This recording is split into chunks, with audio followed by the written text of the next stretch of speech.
This is the drawing room, and it was called the drawing room at the World's Fair. This kind of room was used for more formal entertaining and for larger gatherings. Less formal entertaining was done in the room called the parlor, and you'll see that later in the tour. The house was empty when we bought it. When Mr. Potter passed away, his daughters inherited the contents of the house, and his grandsons inherited the house. So the first thing that happened was the daughters had an auction, sold all the contents. So when Ellie and I looked at the house in 1984 to purchase it, it was absolutely empty.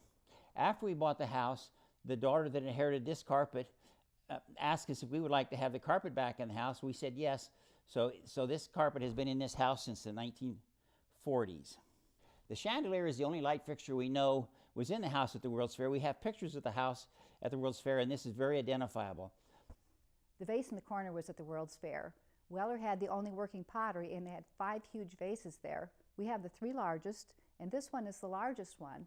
It won a gold prize for the arts. It was actually their 8th attempt because the first 7 collapsed before they were finished. The vase was so big that they had to build a special kiln to fire it. On the other side of the room is a 5-foot Weller vase that was also at the fair. That's the 2nd largest. And this portfolio stand has the original certificate that the vase won as a gold prize winner. And there's also a little gold medal here that Bob found on eBay. So you can find about anything you want there. The large painting above the credenza is called the Moccasin Game. It was painted by George Winter.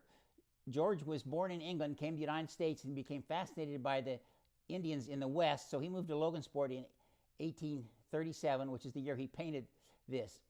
This game is called the Moccasin Game because if you look at it, you can see 3 moccasins in the front of the Indians.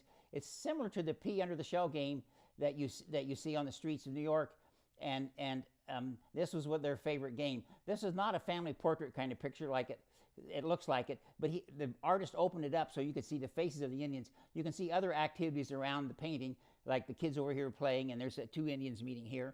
And so it's meant to be a real life portrait of the Indians at that time. This was painted in 1837. 1838 is the year the federal government moved all of these Indians out to Kansas on what is called the Trail of Death. Next to the credenza on the wall is a painting of 2 boys. It's called Boys on the Dock. It was painted by Adam Emery Albright. He was an early Brown County artist.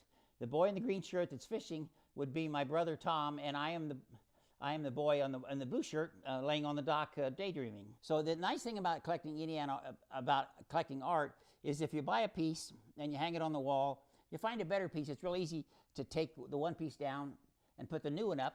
The piece you took down can be put in the closet. Furniture doesn't work that way. It's much more difficult. So because if you buy a piece of furniture and you find a better one, it's really hard to sell the one you had. So once we decided to have a museum quality furniture collection, we were very careful not to buy pieces that we thought we could find a better piece within a few years. The pier mirror over here we found in the year 2000, and it was the best pier mirror we'd seen for 8 years. And we never saw another nicer pier mirror until 2014 when the pier mirror on the other end of the room came up. This pier mirror was made by Thomas Brooks in New York about 1890, and that's by far the best pier mirror we've ever seen. Because they were both so special, to us, number 1 and number 2, we decided to keep them both, and they play off well on each other off the ends of the room. The Empire sofa was made about 1820. We had decorated the first 5 rooms in the house, and then we found a book that had pictures of the inside of the house at the fair, and when we looked at this room, the wallpaper was almost identical to what was at the fair, and this sofa is almost identical to a sofa that was in this room, so that was kind of a fun find. This is a Chickering 9-foot rosewood grand piano. It was made in Boston about 1872. So this is a piano that all the great pianists of the time would want to use. Franz Liszt always insisted that he has a Chickering when he played in the U.S. We bought it because of the art case. It's a wonderful case, but needs to be totally restored. Chickering was known for using a cast iron frame that was invented by his employee, Alpheus Babcock, in 1825.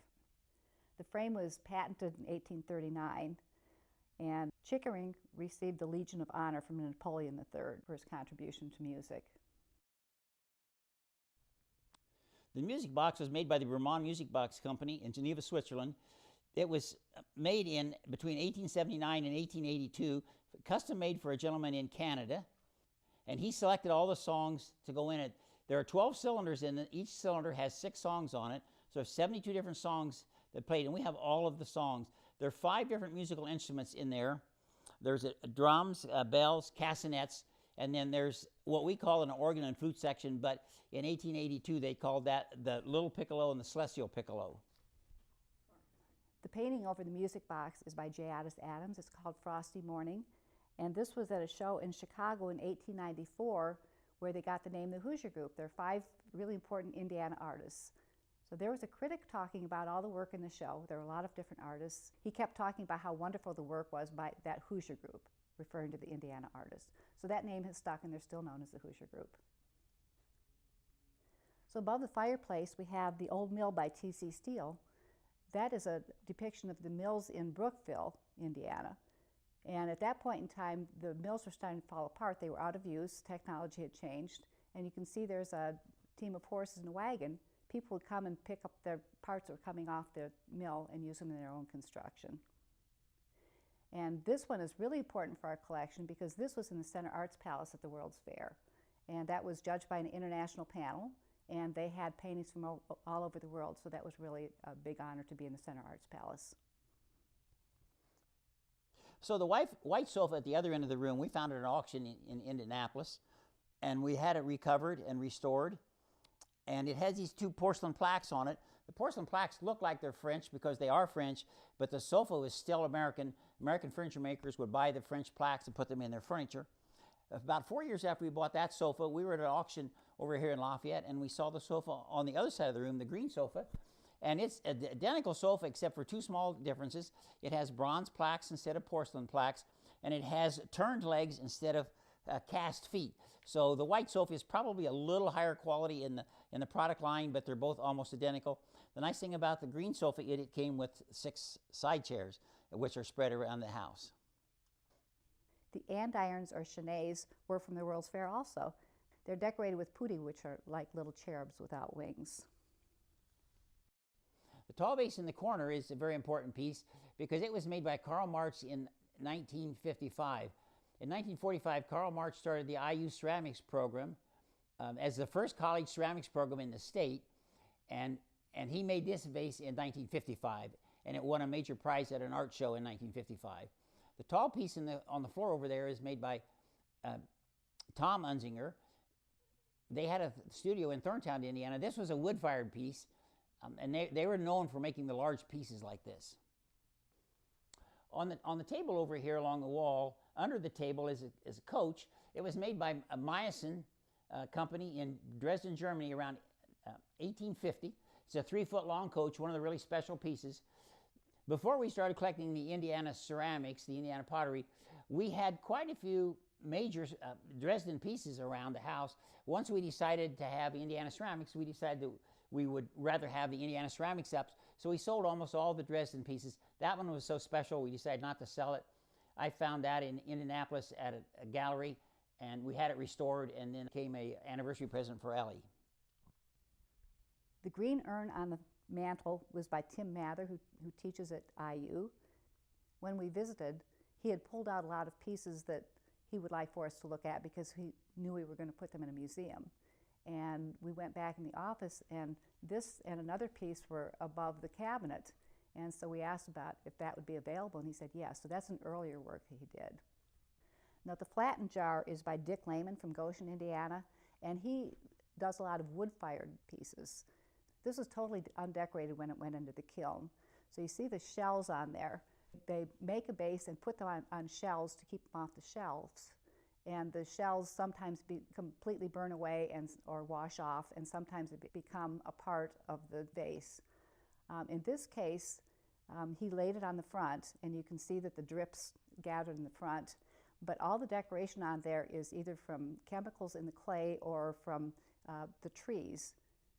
And he always likes to get his things close to the door and as close to the fire and ash as he can so he get maximum decoration. We started buying historic pottery in 2013, and it tends to be very functional. So in 2014, we started visiting a lot of college professors around the state and buying more contemporary art. So these tend to be more decorative and larger pieces made for special exhibitions because they made a really good living and they didn't have to make small things to make a living.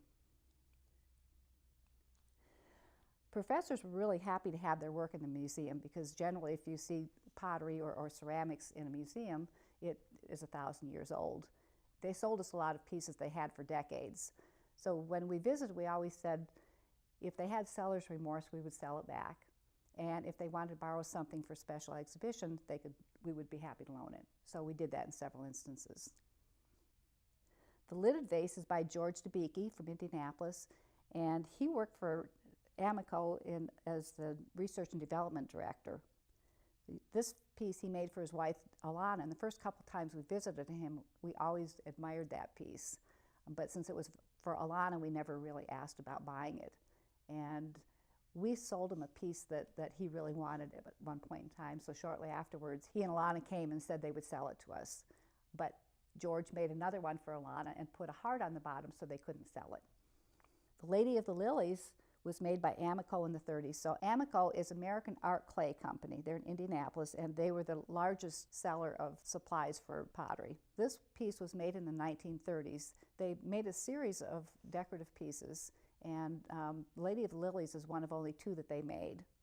The face pots on the floor were made by Marvin Bartel at Goshen College, and he has a huge variety of very whimsical pieces. So if you go to the sculpture garden, there's something that looks somewhat like a scarecrow, and it has a face pot head. That is by him. It's all made out of clay.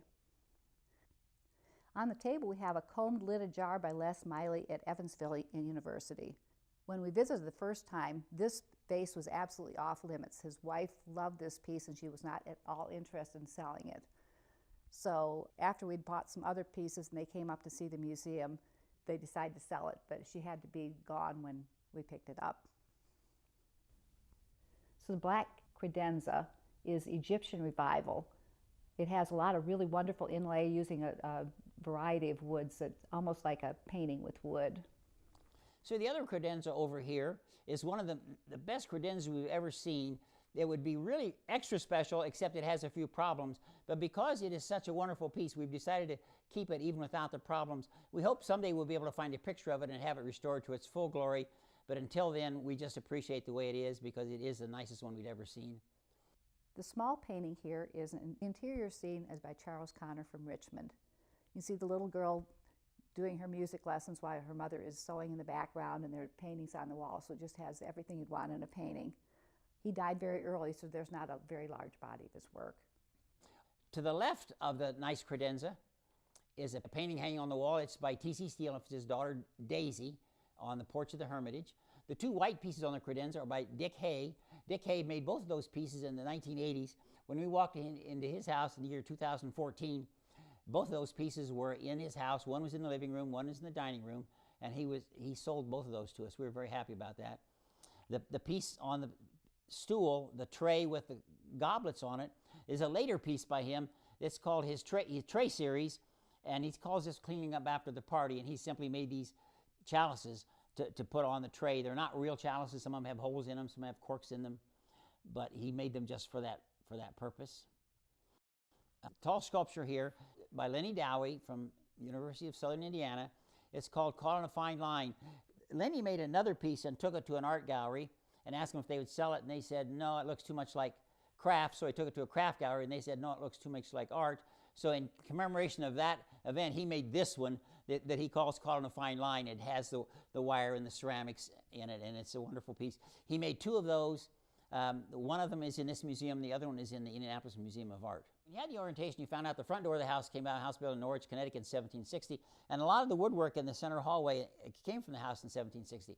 Well, the door in this room that goes to the back hallway has this really ornate overhead piece above it, and we think that overhead door had to come out of that same house because there's no other door in the house that's even close to that in terms of quality. And so we think they found that door in that house, and they wanted to use it somewhere, and they chose to use it here. Most of the house is very symmetrical. Wherever there's one door, there's a matching door somewhere. This door is not symmetrical. There's no other door to match it, and they were able to use this piece in this spot. I don't think they would have made such a special door for a door going into the back hallway if it weren't something they'd found.